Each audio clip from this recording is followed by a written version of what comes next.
PV Anwar പ്രതികരിക്കുന്നുണ്ട്. കൊടുത്തത് accept ചെയ്തിട്ടുണ്ട്. Election commission അതിനൊരു ചിഹ്നം അനുവദിക്കും, ആ ചിഹ്നത്തിൽ മത്സരിക്കും.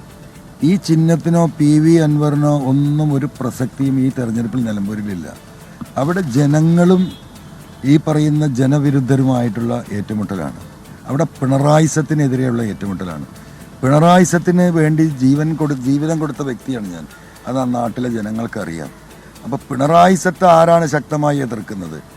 ആ ശക്തമായി എതിർക്കുന്നവർക്ക് വോട്ട് നൽകാൻ ജനം അവിടെ കാത്തിരിക്കുകയാണ്. ഈ പറയുന്ന എനിക്കെതിരെയുള്ള ഒരു സ്ഥാനാർത്ഥി പിണറായിസത്തിൻ്റെ കേരളത്തിൽ അങ്ങോളം ഇങ്ങോളം പിണറായിസം വിളമ്പാൻ മുന്നിൽ നിന്ന് നയിക്കുന്ന വ്യക്തിയാണ്.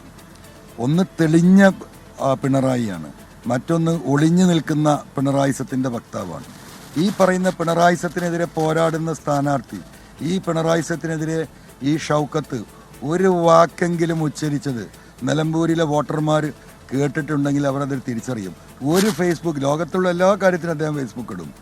ഈ മലപ്പുറത്ത് ഈ മനുഷ്യരെ ഈ കോലത്തിൽ പോലീസ് പീഡിപ്പിച്ചപ്പോൾ ഒരു ഘട്ടത്തിൽ പോലും ഈ പറയുന്ന രീതിയിൽ പ്രതികരിക്കാൻ ഒരു ഘട്ടത്തിലും അദ്ദേഹം തയ്യാറായിട്ടില്ല.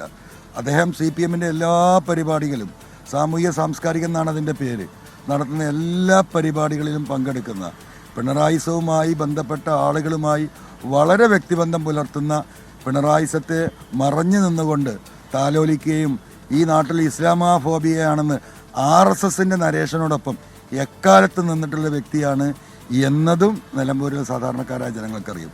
ആ ജനങ്ങൾക്ക് ആ മലയോര മേഖലയിൽ ഈ വന്യമൃഗശല്യത്തിൽ നിന്നും ആക്രമണത്തിൽ നിന്നും പ്രൊട്ടക്ഷൻ കൊടുക്കാൻ വേണ്ടിയിട്ടുള്ള പോരാട്ടമാണ് ഞാൻ നടത്തിയത്.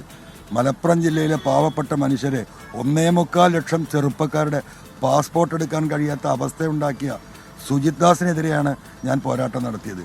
ഈ നാട്ടിലെ മുഴുവൻ മനുഷ്യരെയും RSSനോടൊപ്പം നിർത്തി തൃശ്ശൂർ പൂരം കലക്കി BJPയുടെ ദേശീയ നേതൃത്വം തലകുത്തി മറിഞ്ഞിട്ടും കേരളത്തിൽ ഒരു സീറ്റ് നേടാൻ കഴിയാത്ത BJPക്ക് തൃശ്ശൂരിൽ സീറ്റുണ്ടാക്കി കൊടുത്ത അജിത് കുമാറിനെതിരെയാണ് എൻ്റെ പോരാട്ടം.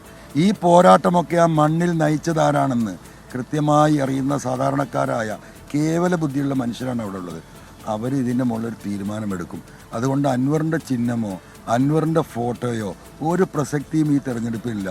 പിണറായിസത്തിനെതിരെ നടത്തിയ പോരാട്ടം ആരാണ്? അവരോടൊപ്പം നിൽക്കുക എന്ന പൊതുജനവികാരമാണ് നിലമ്പൂരുള്ളത്. ആ ജനവികാരം, ആ ജനത അവിടെ ജയിക്കും. ആ ജനതയെ തള്ളിക്കളഞ്ഞ, ആ ജനതയുടെ ഒരു വിലയുമില്ലാതെ ആക്കിയ ആളുകളെ അവിടെ ജനം പാഠം പഠിപ്പിക്കും.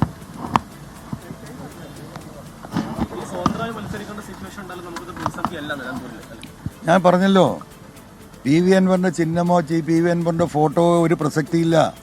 ആര് ഈ പിണറായിസം കേരളത്തിലെ ജനങ്ങളുടെ മുന്നിൽ ഉയർത്തി, അതിനാണ് പ്രസക്തി. ആരതിനെതിരെ പോരാടി, അതിനാണ് പ്രസക്തി. ആർക്കാണ് MLA-ഷിപ്പ് അതിൻ്റെ പേരിൽ നഷ്ടപ്പെട്ടത്, അതിനാണ് പ്രസക്തി. ആരാണ് മലയോര കർഷകർക്ക് വേണ്ടി ജയിലിൽ പോയത്, അതിനാണ് പ്രസക്തി. ആ പ്രസക്തി ആ നാട്ടിലെ ജനം ഏറ്റെടുക്കും. അതിനെന്താ തർക്കം? PV അൻവർ പ്രതികരിക്കുകയായിരുന്നു.